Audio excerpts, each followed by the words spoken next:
Assalamualaikum warahmatullahi wabarakatuh. Selamat pagi anak-anak. Kali ini kita akan belajar tentang listrik dinamis di dalam kehidupan sehari-hari. Selamat belajar.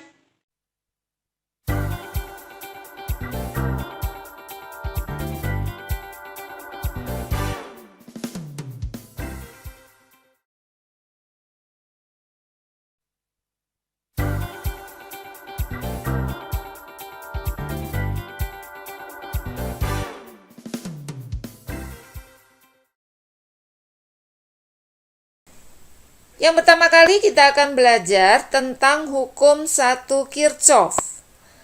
Hukum 1 Kirchhoff berbunyi, jumlah kuat arus yang masuk dalam titik percabangan sama dengan jumlah kuat arus yang keluar dari titik percabangan. Atau secara matematis dinyatakan dengan sigma atau jumlah. I arus ya, I adalah arus. Jumlah arus yang masuk percabangan sama dengan jumlah arus yang keluar dari percabangan. Contoh, jika ada penghantar dengan model seperti ini, jadi mereka ini ada percabangannya di titik A. Di titik A ini adalah kalau ibaratnya jalan itu adalah sebuah perempatan. Ya. Nah, ini kalau kita mau mencari salah satu nilai dari arus listriknya, entah itu I2 atau I3 atau I1 atau I4 yang ditanyakan di soal, maka kita memakai rumus hukum Kirchhoff, yaitu jumlah arus yang masuk percabangan sama dengan jumlah arus yang keluar dari percabangan. Nah, karena itu kita harus lihat dulu mana arus yang masuk percabangan. Bisa dilihat dari tanda panahnya. Nah, kita lihat tanda panah yang menuju ke arah percabangan. Percabangannya adalah titik A. Berarti kita cari arus listrik yang menuju ke titik A. Nah, diketahui di sini arus listrik yang menuju ke titik A adalah I2 dan I3 ya. I2 dan I3 ini yang masuk. Sedangkan I1 dan I4 dia keluar dari percabangan.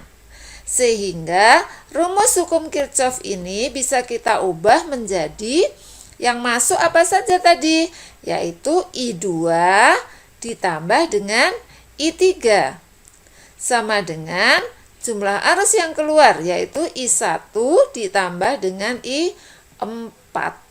Nah, kemudian yang selanjutnya kita akan membahas tentang hukum Ohm ya, anak-anak. Hukum Ohm itu berbicara atau mempelajari tentang hubungan antara sumber tegangan, besarnya sumber tegangan atau beda potensial dengan arus yang mengalir dan hambatannya.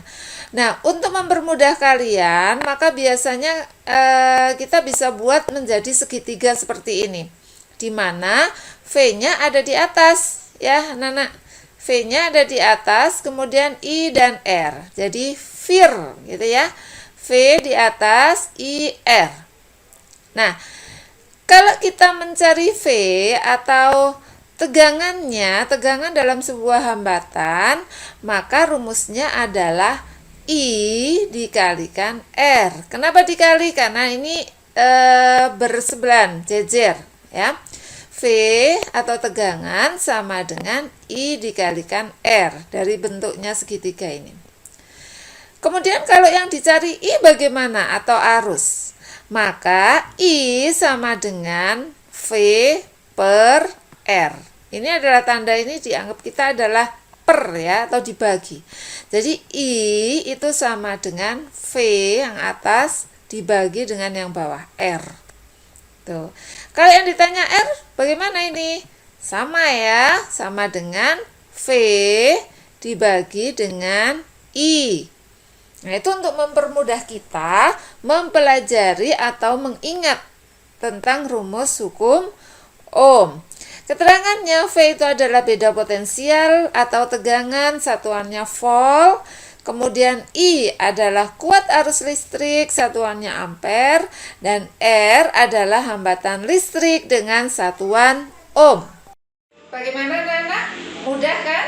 Nah, agar kalian lebih memahami lagi tentang materi yang sudah kita pelajari tadi, maka kalian kerjakan soal-soal latihan berikut. Tugas 1. Kita akan mencoba menghitung salah satu arus listrik dengan menggunakan hukum Kirchhoff. Ya, silakan kalian cari berapa nilai dari I4 dengan data yang diketahui ada I1, I2, I3, dan I5.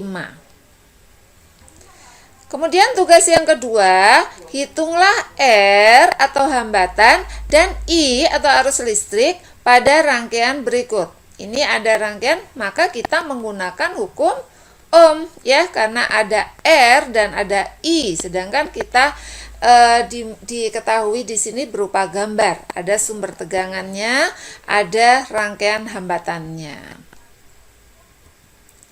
Tugas yang ketiga, pertanyaannya sama, hitunglah R dan I pada rangkaian berikut. Jadi rangkaian hambatannya seperti ini. Dalam mengerjakan tugas-tugas ini, maka kalian harus mengingat video yang sebelumnya, yaitu cara menghitung hambatan pada beberapa rangkaian listrik. Nih. Kemudian tugas yang keempat, pertanyaannya sama, hambatannya rangkaiannya seperti ini. Kalian ingat-ingat lagi untuk video sebelumnya, bagaimana cara menghitung total hambatan pada suatu rangkaian listrik. Demikian tadi pembelajaran kita hari ini. Semoga bermanfaat. Selamat belajar. Assalamualaikum warahmatullahi wabarakatuh.